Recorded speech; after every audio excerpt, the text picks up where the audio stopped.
Today's seminar is about blockchain. Now, I would like to invite Mr. Sandeep Kumar Gupta, Vidhansh Gupta, Director of Sakar Micro Solutions, and Mrs. Jasdeep Johal with Mr. Vinay Chopra, HOD of Computer Application Department, along with other faculty members of Computer Application Department to give green welcome to our honorable speakers.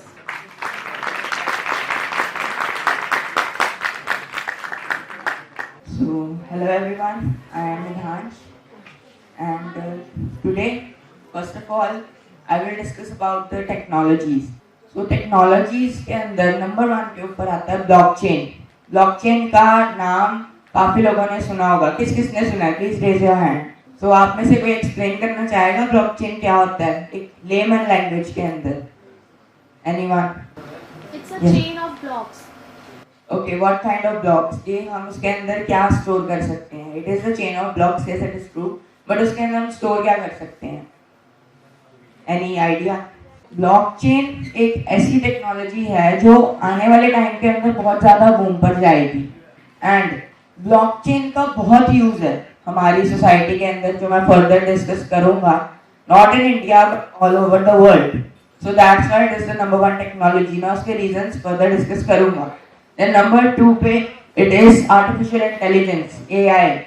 Everyone knows what is AI, the neural networks, जिसके through हम एक machine को हम इस तरीके से train कर सकते हैं that they behave like humans, they can talk like humans, they can understand what we say. So that's the function of AI. Then ML, teaching the machines about the human behaviors, human culture, human writing, or anything related to humans, which is understandable by us but not understandable by machines like laptops, mobiles, etc. Then comes Internet of Things, IoT. IoT के बारे में किस किसने सुना है? Please raise your hand. So IoT basically means that connecting the devices to a particular network and making them do a single task, which is a collective task or maybe different tasks as well. तो हम अलग अलग devices को connect कर देते हैं. में भी जैसे जावा बहुत यूज होती है, तो जावा के अंदर हम सॉकेट प्रोग्रामिंग का यूज करते हैं, जिससे हम मल्टीपल कंप्यूटर्स को कनेक्ट कर सकते हैं किसी एक चीज को करने के लिए, and we can share the data. तो उस तरीके से हम IoT को भी एक्सप्लेन करते हैं. The next thing is metaverse, including augmented reality, AR, and virtual reality, VR. So I will talk about metaverse as well later. Next slide. So now, today I am going to talk about blockchain. That what is blockchain? तो blockchain का कुछ एक लोगों को थोड़ा बहुत idea है. तो blockchain उन्होंने सही कहा है that yes, it is a chain of blocks. But what type of blocks? अगर मैं एक simple layman language में बात करूं, तो MySQL के बारे में किस किसने सुना है? Raise your hand. Okay, MySQL, what is MySQL? It is a database जिसके अंदर हम with the help of tables we can store our data. So in the same way, blockchain के अंदर हम transactions को store करते हैं in the form of blocks. एक block है जिसके अंदर multiple transactions हैं and which is connected to a particular chain which ensures immutability. So it means that blockchain is a chain of blocks ensuring immutability. The second thing, the main point of blockchain is removing middleman from any type of system. अगर मैं banking की बात करूं, तो आप अपने friend को अगर कुछ पैसे ट्रांसफर कर रहे हैं, तो उसमें कितने स्टेप्स इन्वॉल्व हैं? फर्स्ट स्टेप है दैट आप अपना अकाउंट चेक कर रहे हैं, that you have enough money. If you do, तो आप अपनी मे बी बैंकिंग ऐप से या कोई वेबसाइट से आप अपने फ्रेंड का उसमें अकाउंट नंबर डालते हैं, डिटेल्स डालते हैं, and then you transfer the money from your side. उसके बाद सेकंड स्टेप बैंक का आता है. बैंक चेक्स दैट आपके अकाउंट में इनफ फंड्स हैं, कोई ऑलरेडी पेमेंट कट तो नहीं होने वाली है. So bank ensures you that yes we have transferred the money to your friend. So that's the second step. लेकिन इसके अंदर bank is the centralised system. अगर बैंक कुछ भी करना चाहे आपके अकाउंट के साथ, तो वो कर सकते हैं. आपके अकाउंट में से समटाइम्स कुछ फीस डिडक्ट होती होंगी या और कुछ ऐसे होती होंगी चीज़ें लाइक अगर मैं फेसबुक की बात करूं तो फेसबुक के अंदर अगर आप कोई मलिशियस पोस्ट आप करते हैं तो उसकी वजह से फिर फेसबुक आपके अकाउंट को बैन कर सकता है, ब्लॉक कर सकता है, टेम्परेरी सस्पेंड कर सकता है। सेम थिंग इंस्टाग्राम के अंदर भी होती है एंड अदर सोशल प्लेटफॉर्म्स। तो उसके अंदर एक सेंट्रलाइज्ड मतलब एक अपर सिस्टम है जिसके अंदर हम सब लोग कनेक्टेड हैं। तो उसके अंदर एक मिडल मैन है, एक सेंटर पॉइंट है। लेकिन ब्लॉकचेन के अंदर ऐसा नहीं है। There is no middle man in blockchain, it is decentralised. It मतलब इसका एक सिंपल सा फंडा ये है that blockchain is controlled by no one and it is controlled by everyone. मतलब ऊपर कोई सेंट्रल अथॉरिटी नहीं है तो उसके अलावा फिर कौन कंट्रोल कर रहा है? जितने भी लोग कनेक्टेड हैं उस ब्लॉकचेन के साथ, they all are controlling the blockchain, they all are ensuring that yes the transaction is true, transaction सही की जा रही है। अब अगर सेम मैं वही एग्जांपल लेके चलूं कि मैं अपने फ्रेंड को कुछ पैसे ट्रांसफर कर रहा हूँ ब्लॉकचेन के केस में, लेट्स से क्रिप्टोकरेंसी ट्रांसफर कर रहा हूँ, तो तब अगर मैं एग्जांपल लेकर चलूं कि ब्लॉकचेन के अंदर मैंने ट्रांसफर करना है तो जो डिसेंट्रलाइज्ड नेटवर्क है जिसके ऊपर मल्टीपल नोड्स जिनको हम कंप्यूटर्स कह सकते हैं, जो मशीन्स कनेक्टेड हैं उस पर्टिकुलर नेटवर्क के साथ जो ब्लॉकचेन है, so they ensure that yes your transaction is right. एक कंसेंसस एल्गोरिथम होता है जिसको मैं फर्दर डिस्कस करूंगा। Third point, it is a decentralised ledger of records और transactions. It is depending upon कि आप कौन सी टाइप की ब्लॉकचेन की बात कर रहे हैं। अगर क्रिप्टोकरेंसी की ब्लॉकचेन है तो उसके अंदर मनी ट्रांजैक्शंस होंगी, ट्रांसफर्स होंगे।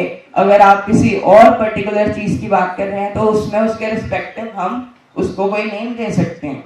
सो इसके काफी सारे रीजंस हैं जिस वजह से ब्लॉकचेन काफी सिक्योर है एंड इसमें कोई चेंज नहीं कर सकता। So the next thing is that अगर चेन ऑफ ब्लॉक्स तो है, लेकिन ब्लॉक क्या चीज है? Block is the major part. तो block is the thing which ensures immutability, unchangeability, कि कुछ कोई चेंज ना कर सके, कोई ब्रीच ना हो सके। So block basically represents a set of transactions, एक मल्टीपल ट्रांजैक्शंस। अगर मैं किसी को क्रिप्टोकरेंसी सेंड कर रहा हूँ, उसके अलावा 5-6 लोग और सेंड कर रहे हैं, तो एट दैट पर्टिकुलर टाइम अगर हम बिटकॉइन की ब्लॉकचेन की बात करें तो उसके अंदर 10 मिनट्स का टाइम होता है जब एक पर्टिकुलर ब्लॉक ओपन है।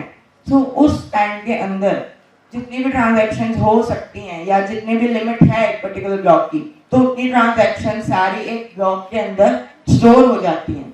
So that's a block. Block represent करता है ट्रांजैक्शंस को। It can be any type of records depending on blockchain again. So next point, blocks are connected to each other with the help of hashing. Block के कुछ parts होते हैं, 3 major parts होते हैं। सो उसमें उनमें से एक हैश भी होता है। सो मैं आगे बताऊंगा that what is hash, hash को हम किस तरीके से जनरेट कर सकते हैं एंड उसका मेन फंडामेंटल क्या है, रीजन क्या है जनरेट करने का। Then each block has multiple parts with different values. Of course इसके अंदर इंफॉर्मेशन होगी, देन हैश होगा and whatever else I will tell further. So now parts of a block. Each block contains 3 major parts. Her blockchain के अंदर हर block में 3 major parts होते हैं. So you can note them down. First is data, information या transactions भी बोल सकते हैं जो स्टोर की जा रही हैं एक ब्लॉक के अंदर. Second thing, hash. Hash is basically a fingerprint of a block. It is a unique ID of a block. Third thing, hash of the previous block. जो ये थर्ड पार्ट है, hash of the previous block. This is the main part. ये पूरी blockchain को connect करके रखता है from the first block then second block. अगर हम एक ब्लॉकचेन में सेकंड ब्लॉक की बात कर रहे हैं तो second block contains the hash of the previous block. तो previous block के जो फिंगरप्रिंट है, जो स्पेशल आईडी है, it is contained by the second block which ensures immutability. So मैं आगे बताऊंगा that how is it possible. Now we come on hash. कि हैश क्या होता है? ये ऐसी क्या चीज है जिससे ब्लॉकचेन जो है वो इतनी ज्यादा सिक्योर बन पाती है?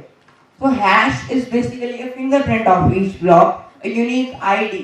जैसे हम लोग कभी आधार कार्ड बनवाने जाते हैं तो आधार कार्ड जब बनवाने जाते हैं तो वो हमारे से फिंगरप्रिंट्स मांगते हैं because fingerprint is our unique identity, unique ID. No one can copy our fingerprints. So same तरीके से हर ब्लॉक का एक हैश होता है which is the fingerprint of that block. Second thing, that hash is generated with help of all the data. Basically hashing is an encryption technique जिससे हम कुछ एक पर्टिकुलर डेटा देते हैं हैशिंग एल्गोरिदम या हैशिंग इंजन को, and उसके बाद it is further converted into a set of alphanumerical value. It can be of different bytes like 256 bits की हो सकती है, 160 bits की हो सकती है, and even it can be lesser or maybe it can be greater. So it depends on the hashing engine. Then the third thing, ये कुछ hashing engines हैं जैसे SHA-256, MD5, SHA-1. SHA का मतलब होता है secure hashing algorithm. So SHA-256 basically means that when we use this engine SHA-256, so after using this engine जो भी हमने input दी, जो भी हमने input data दिया, जैसे हम यहाँ पे देख सकते हैं, we give that input data, raw data, later it is converted with the help of hashing algorithm जैसे SHA-256, and उसके बाद हमारे को एक output hash मिलता है. So अगर हम SHA-256 की बात करें तो उसके अंदर हमारे को 256 बिट्स का एक डेटा मिलता है which is 32 bytes. तो ये एक हैश होता है. अब अगर हम हैश की बात करें तो hashing is one part of cryptography. Cryptography basically means the techniques of encryption. So before we go into hashing हम पहले ये अंडरस्टैंड करते हैं कि कितने टाइप्स की क्रिप्टोग्राफी अवेलेबल है. First type of cryptography is symmetric cryptography.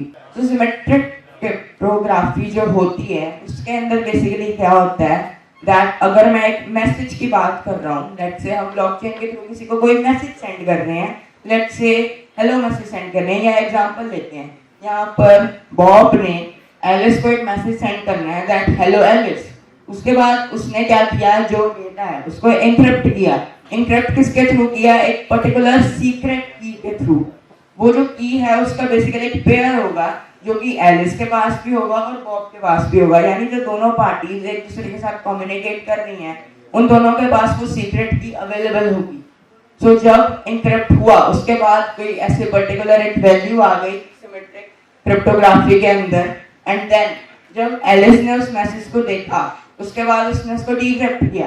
डीक्रिप्शन के लिए अगेन वही सेम की का उन्होंने यूज किया, एंड उसके थ्रू जो मैसेज है, जो प्लेन टेक्स्ट है, वो decrypt हो गया and it is again visible and it is human readable.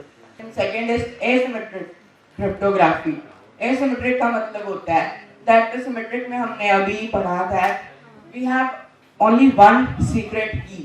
उसका basically एक पेयर है जो दोनों पार्टीज के पास अवेलेबल है.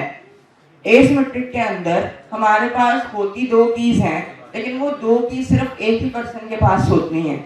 जैसे इसके अंदर एक प्लेन टेक्स्ट है, मैंने किसी को सेंड किया, तो जब मैंने उसको एनक्रिप्ट किया तब मैंने कोई सीक्रेट की नहीं यूज की, मैंने एक पब्लिक की यूज की. पब्लिक की किसकी, जो दूसरा पर्सन है जिसको मैं सेंड कर रहा हूँ. पब्लिक और प्राइवेट कीज को भी जनरेट करने का तरीका होता है.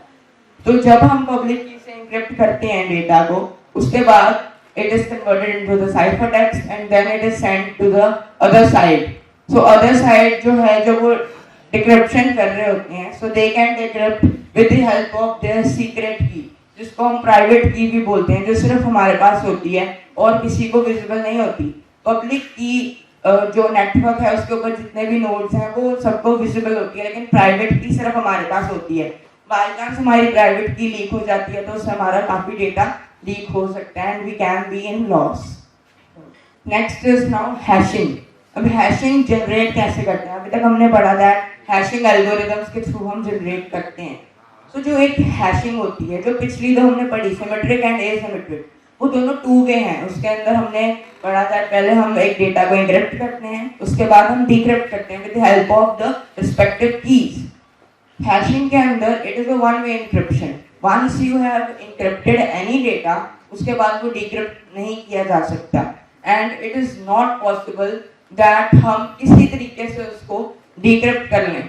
अगर हम बहुत सिंपल एग्जांपल लें कि हेलो को हमने एन्क्रिप्ट किया, हैश वही निकलेगा. अगर मैं आपके लैपटॉप पे करूं उसको एन्क्रिप्ट हैशिंग एल्गोरिदम के थ्रू, वो रिजल्ट वही रहेगा, मेरे लैपटॉप पर भी वही रिजल्ट रहेगा. लेकिन वो एक बहुत सिंपल एग्जांपल है. बट अगर हम ब्लॉकचेन या किसी बिटकॉइन, मान लो बिटकॉइन की ब्लॉकचेन की बात करते हैं, तो वहाँ पर काफ़ी कॉम्प्लेक्स जो वर्ड्स होते हैं वो ब्लॉक हेडर के अंदर, जो कि इंफॉर्मेशन पार्ट में होते हैं ब्लॉक के, जिसके थ्रू हैश जनरेट किया जाता है। सो वो काफ़ी कॉम्प्लेक्स होता है, जिससे it is very difficult to know that किसने किसको कितने जो फंड्स हैं वो ट्रांसफर किए हैं।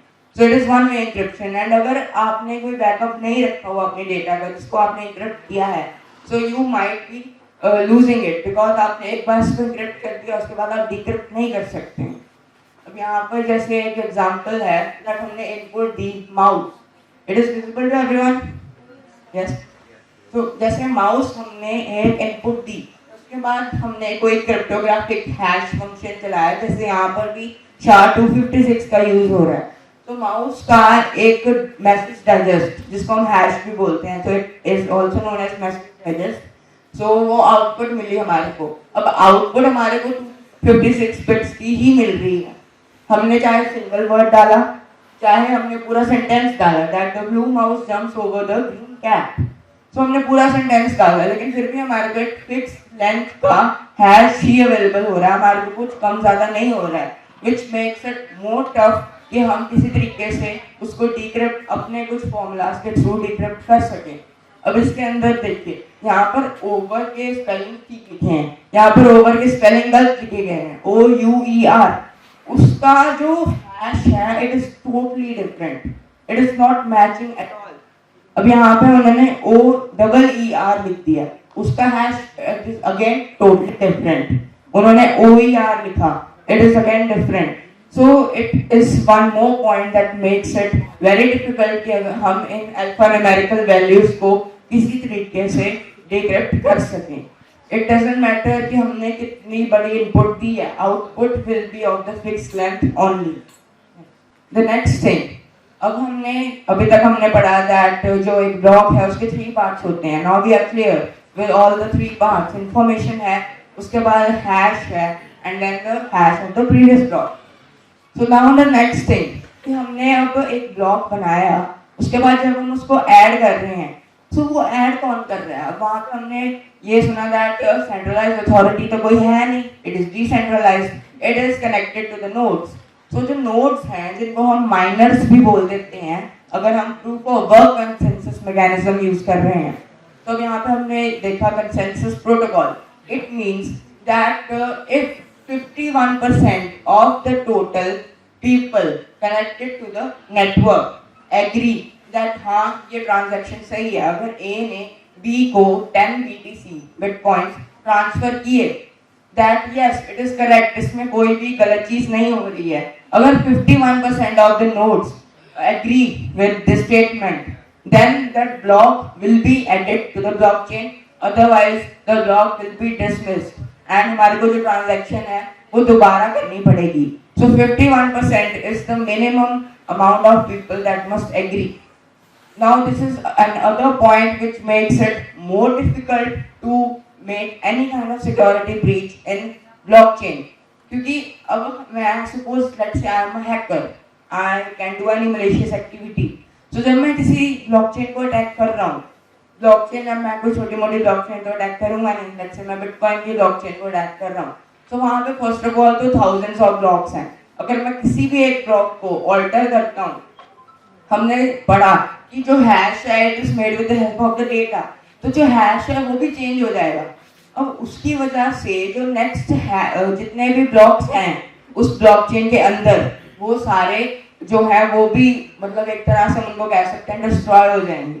बिकॉज लेट्स से एक ब्लॉकचेन है जिसमें 100 ब्लॉक्स हैं, मैं जो 50th ब्लॉक है उस पर अटैक कर रहा हूँ। 50th ब्लॉक का मैंने जो डेटा है उसमें लिखा था A transfer 10 BTC to B, उसकी जगह मैंने लिख दिया C transfer 20 BTC to D। तो मैंने उसके अंदर ये ऑल्टरेशन की, उसकी वजह से जो हैश है वो भी उस ब्लॉक का चेंज हो जाएगा। एंड बिकॉज ऑफ दैट जो फर्दर जितने भी ब्लॉक्स हैं, हर ब्लॉक के अंदर हमने ये देखा that it has the hash of the previous block. तो जब हम 51st ब्लॉक पर जाते हैं तो उसके अंदर जो hash of the previous block है इट विल मिसमैच, जिस वजह से जो फर्दर जितनी भी ब्लॉकचेन है वो सारी खराब हो जाएगी एंड मेरे को वो पूरी ब्लॉकचेन के अंदर ऑल्टरेशन करनी पड़ेगी। अभी तो हमने 100 ब्लॉक्स की एग्जांपल ली थी, अगर मैं बिटकॉइन की ब्लॉकचेन की बात करूं, it has thousands, tens of thousands of the blocks which is very difficult for me to change the blockchain. So it is another thing that consensus protocol बहुत help करता है, जिससे हम avoid कर सकते हैं security breach को. Then the next thing, mining. अभी मैंने mining term का use किया था. So mining जो basically जो miners करते हैं, it doesn't mean कि आप अपनी pickaxe लेकर बिटकॉइन को खोदने चले जाते हैं, ऐसा नहीं होता. मतलब it is kind of like mining basically एक ऐसी term है जिसको आप सुनकर नहीं समझ सकते कि वो कहना क्या चाहते हैं. So basically mining का मतलब होता है it is basically a proof of work model के ऊपर जो है वो एक term use की जाती है. It means that कुछ machines हैं, जैसे आपने सुना होगा कि लोग mining करते हैं, तो उनके पास एक computers का बहुत बड़ा एक room होता है जिसके अंदर they have hundreds of thousands of machines connected to the blockchain, जिनको हम rigs बोल देते हैं. तो कुछ इस तरह की वो machines होती हैं which are very powerful, बहुत अच्छे खासे उनके अंदर ग्राफिक कार्ड्स होते हैं जो कि बहुत फास्ट प्रोसेसिंग करते हैं, millions of calculations in seconds, 2 seconds. So it is very fast. So जो माइनर्स होते हैं बेसिकली वो मशीन्स को बोलते हैं. सो जो माइनिंग का प्रोसेस होता है, it basically means that adding a block to the blockchain. And जब हम एक ब्लॉक को ऐड कर रहे होते हैं, सो फर्स्ट ऑफ ऑल जो नेटवर्क है, network generates a very difficult alphanumeric value जिसको हम टारगेट हैश बोलते हैं. सो एक टारगेट हैश जनरेट हुआ हर ब्लॉक के लिए. मैं प्रोसेस डिस्कस कर रहा हूँ कि ब्लॉक को हम किस तरीके से ऐड करते हैं. सो वो जो ब्लॉक है उसके लिए एक टारगेट हैश जनरेट हुआ, एंड जब वो हैश जनरेट हुआ उसके बाद वो जो टारगेट हैश है उसको मैच करने की कोशिश करेंगे सारे माइनर्स जो कि उस ब्लॉकचेन के साथ कनेक्टेड हैं. तो वो सारे माइनर्स जो हैं, जो मशीन्स हैं, वो कुछ रैंडम आउटपुट जनरेट करेंगी. इट इज टोटली रैंडम, कोई भी मैथमेटिकल इक्वेशन नहीं यूज होती.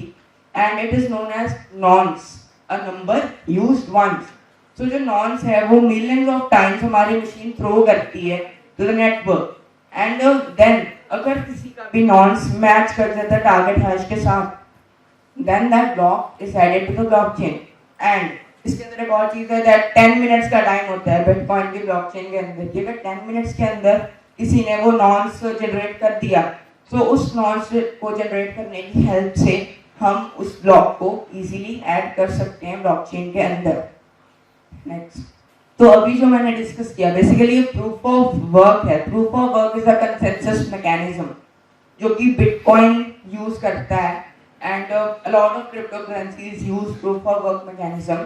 So जो proof of work mechanism है तो उसके अंदर it literally means that आप अपनी जो इलेक्ट्रिसिटी है उसके ऊपर आप पैसे स्पेंड कर रहे हैं, and after you spend some money on the electricity you like जो मैंने बताया that throwing millions of numbers so you can match the target hash. So जब हम वो प्रोसेस कर रहे हैं, so that process is done in proof of work. कि हम जो गेस कर रहे हैं नंबर को, अगर तो हमने राइट नंबर गेस किया then we will rewarded with some money.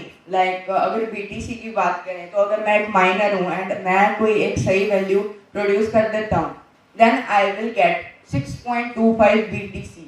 अगर मैं बीटीसी ब्लॉकचेन की जो बीटीसी की जो ब्लॉकचेन है अगर मैं उसकी बात करूँ, एंड अगर मैं नहीं सही गेस करता then I just spend a lot of money wasting electricity to do nothing.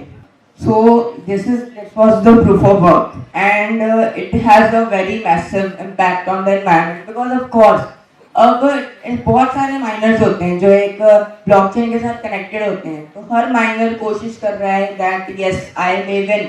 सो वो बहुत सारी इलेक्ट्रिसिटी कंज्यूम कर रहे हैं जिस वजह से एनवायरनमेंट के ऊपर बहुत इम्पैक्ट पड़ता है प्रूफ ऑफ वर्क का.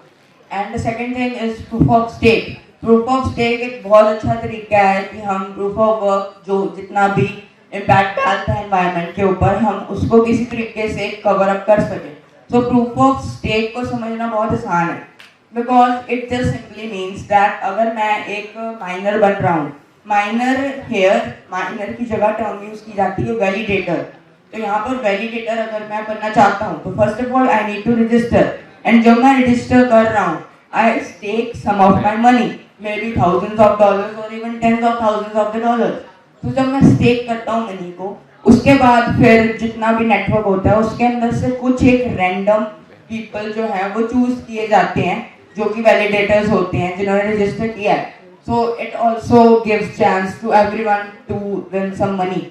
सो अब बात करते हैं कि जो टेक्नोलॉजीज जो लैंग्वेजेस हम यूज कर सकते हैं अगर हम कोड डेवलपर बनना चाहते हैं. बिकॉज मैं आपको पहले बता दूं दैट अगर आप एक ब्लॉकचेन को डेवलप करना चाहते हैं सो अगर आप स्क्रैच से डेवलप कर रहे हैं so it is very tough task to do. लेकिन फिर भी अगर आप चाहते हैं कि नहीं मैंने अपनी ब्लॉकचेन बनानी है so then you can note down these languages to become a code developer or blockchain. The Go language, C++ and Rust. Please note it down. The second thing is application developer. If you want to become an application developer, first of all let's know application developer क्या होता है. Application developer का basic मतलब है जैसे Ethereum का already network बना हुआ है, बहुत अच्छा नेटवर्क है, बहुत स्ट्रॉन्ग नेटवर्क है. Ethereum की ब्लॉकचेन बनी हुई है, बिटकॉइन की ब्लॉकचेन बनी हुई है. इफ यू वांट कि आप उन्हीं की बिटकॉइन पे अपना कोई जैसे टोकन लॉन्च कर दें so to become an application developer का यही काम होता है. ऑलरेडी डेवलप्ड जैसे ब्लॉकचेन्स हैं तो उन ब्लॉकचेन्स के ऊपर अपना कोई टोकन लॉन्च करना.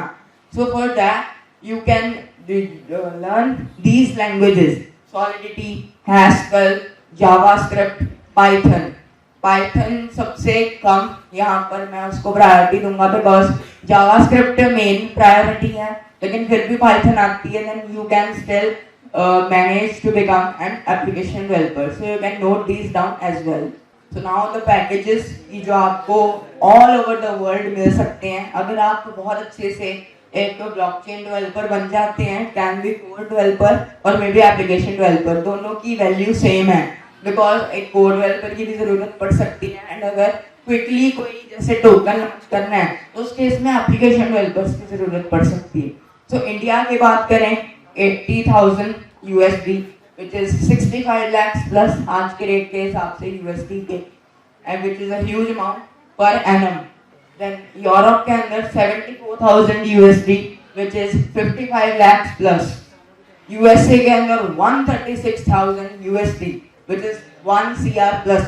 So these are the huge packages. अगर आप blockchain पे मेहनत करते हैं and अगर आप एक blockchain developer बनते हैं so you can earn these packages per year which is very big thing, which is a very huge amount. So that's it. Thank you very much.